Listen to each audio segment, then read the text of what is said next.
యాడికి తెలుసా సార్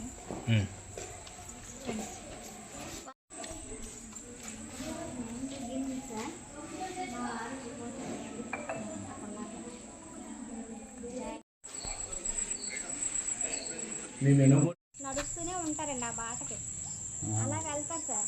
అక్కడ కాలం ఉంది సార్, సైడ్ కాలం మన అక్కడ తాండవారి సైడ్ ఎడమ కాలం ఉంటుంది కదా, ఆ కాలం ఉందండి. వెళ్తారండి పిల్లలు. ఎక్కడి నుంచి అమ్మా లోపలికి వెళ్ళకొచ్చారు? బయట నుంచి అక్కడి నుంచి ఇక్కడ నుంచి కట్ట చెప్పు క్లారిటీగా. మరి అక్కడ నేను గుంట్లో ఉన్నానన్న, మరి అక్కడి నుంచి కొట్టారు ఎక్కడి నుంచి కొట్టారు రాయి శ్రీరమ్మ. నా పేరు వి బేబీ సరోజ. నేను 10వ తరగతి చదువుతున్నాను. మా హాస్టల్లోన ఫుడ్ బాగుంటలేదు. మేడం గారు కూడా మాకు వద్దు, పురుగులు కూడా ఉన్నాయి ఫుడ్లోన. వాష్రూమ్స్ కూడా వాడట్లేదు. అదే వాష్రూమ్లో కూడా కరెంటు కూడా ఉండట్లేదు. బాయ్స్ వచ్చి స్మోక్ చేస్తున్నారు, గంజా స్మోక్. అలాగే డోర్లు కూడా కొడుతున్నారు. మాకు చాలా భయం వేస్తుంది. ఆంటీలు కూడా రెస్పాండ్ అవ్వట్లేదు, మేడం గారు కూడా రెస్పాండ్ అవ్వట్లేదు. మాకు చాలా భయం వేస్తుంది. 10th క్లాస్ కదా, మేము ఎలా చదువుకుంటాం? పబ్లిక్ కూడా దగ్గర పడుతుంది. చాలామంది ఇంటికి వెళ్ళిపోయారు. మేము కూడా రేపు ఇంటికి వెళ్ళిపోదాం అనుకుంటున్నాం. బాత్రూంలో ఒక అమ్మాయికి బిడ్డ పడిపోయింది. ఈరోజు ఇంటికి వెళ్ళిపోయింది ఆ అమ్మాయి. హాస్టల్లో 9th క్లాస్ చదువుతున్నాను. ఈ హాస్టల్లో మేడం గారు బాగా చూసుకుంటారు. వాష్రూమ్స్ కూడా మేమే కడుక్కోవాలి. సండే స్వచ్ఛ భారత్ అని చెప్పి రూల్స్ అన్నీ మేమే కడుక్కోవాలి. మా ఫుడ్లో పురుగులు ఉంటున్నాయి. మాకు తినడం కూడా చాలా కష్టంగా ఉంది. మేడం గారు మేము మళ్ళీ సెకండ్ సార్ వడ్డించుకుందామని వెళ్తే ఫుడ్ ఉండట్లేదు, అయిపోతుంది. ఇంకా మా వాష్రూమ్లో లైట్స్ కూడా లేవు. ఒక అమ్మాయి ఈరోజు మార్నింగ్ స్నానంకి వెళ్తే మార్నింగ్ స్నానం చేసేటప్పుడు జబ్బ మీద ఒక పెంచి పడిపోయింది, ఊడిపోయి. వెంటనే ఆ అమ్మాయిని ఇంటికి తీసుకుని వెళ్ళిపోయారు పేరెంట్స్ వచ్చి. చాలామంది హాస్టల్లో మేడం మారితేనే కానీ మేము రాము అంటున్నారు. మేము కూడా ఈ హాస్టల్లో ఉండాలనుకోవట్లేదు. మేము కూడా వెళ్ళిపోతాం. రేపు అందరం వెళ్ళిపోదాం అనుకుంటున్నాం. మాకు ఈ హాస్టల్ మేడం వద్దు అని అంటున్నారు అందరు కూడా. అండి SWGH నాతవరం హాస్టల్లో నేను మెయిన్గా ఇన్ఛార్జ్ వార్డెన్గా చేస్తున్నానండి. ప్రతిరోజు వచ్చేటట్టుగా ఇక్కడ అన్ని బాధ్యతలు చేసి నేను 8:30కి ఇంటికి వెళ్ళానండి. ఇంటికి వెళ్ళిన తర్వాత మళ్ళీ మా వాచ్మెన్ మళ్ళీ ఫోన్ చేసి, అమ్మ పిల్లలు భయపడుతున్నారు, ఎవరో ఆకతాయి పిల్లలు వచ్చారు, మీరు రండి అంటే నేను మళ్ళీ వెంటనే వచ్చానండి. నేను వచ్చి మేడాన్ని అన్నీ చూసేసరికి అన్ని చెట్లు అన్నీ చెక్ చేశానండి, లైట్లు అన్నీ వేసి. అప్పటికి ఎవ్వరూ లేరండి. మళ్ళీ రెండోసారి మళ్ళీ వచ్చి చూశానండి. మళ్ళీ ఎవరు లేరండి. అలా నేను రాత్రి 12 గంటల వరకు నేను 3 సార్లు రావడం, పిల్లల్ని చెక్ చేసుకోవడం, అన్నీ చూసి అన్నీ డాబా ఎక్కి అన్నీ చెక్ చేయడం జరిగిందండి. ఆ తర్వాత నేను మార్నింగ్ లేచి నేను పోలీస్ స్టేషన్కి వెళ్ళి ఫిర్యాదు చేశానండి. వాచ్మెన్ మేడం ఏం చెప్పింది? వాచ్మెన్ మేడం అదే పిల్లలు అబ్బాయిలు ఎవరో వచ్చారమ్మా అని చెప్పారండి.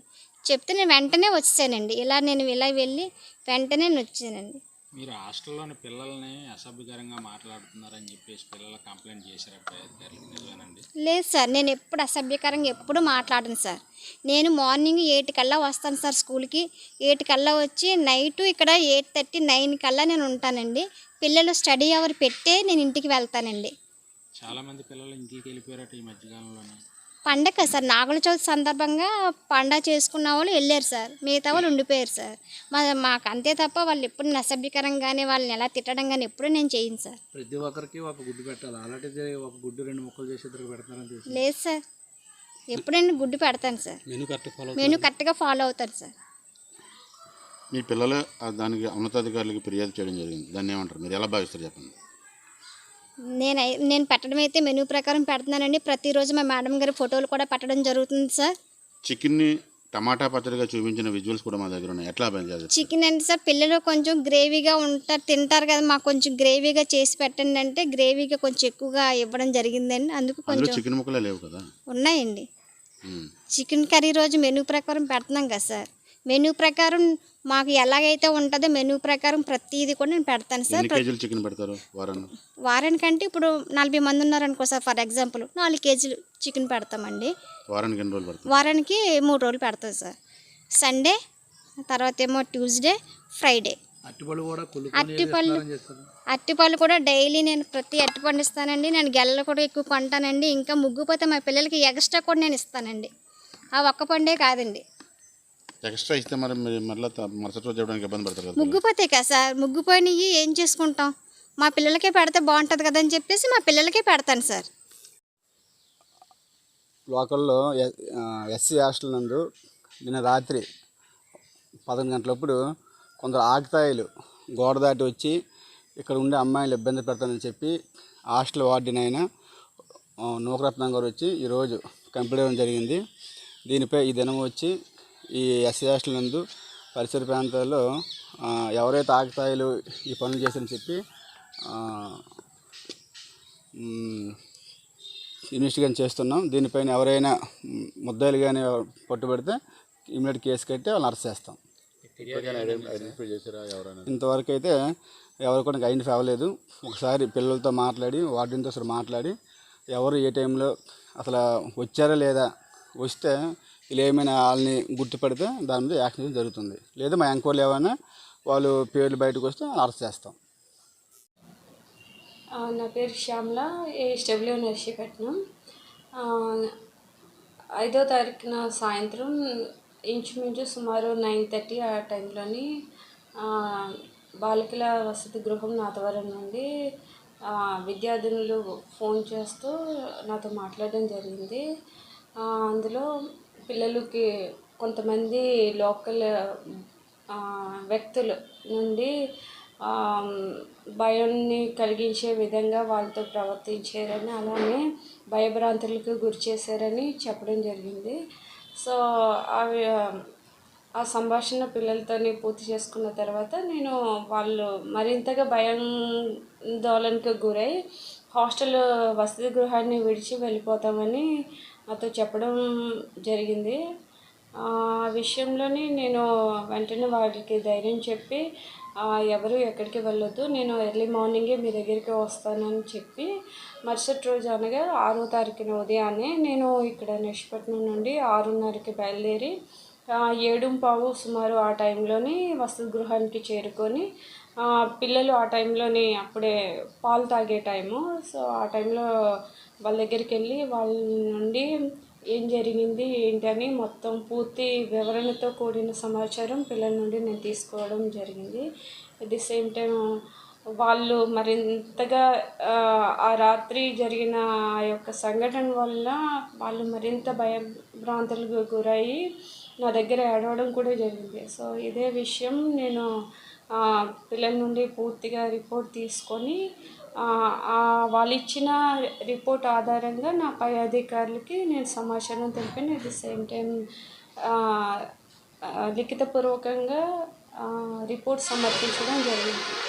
ఈరోజు అనకాపల్లి జిల్లా కలెక్టర్ నర్సీపట్నం పర్యటనకు వచ్చినప్పుడు కొంతమంది జర్నలిస్ట్ మిత్రులు కలెక్టర్ మేడం గారికి చెప్పడం జరిగిందండి.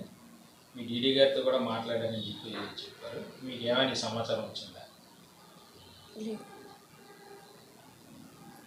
పోలీస్ స్టేషన్ కంప్లైంట్ ఇచ్చారా?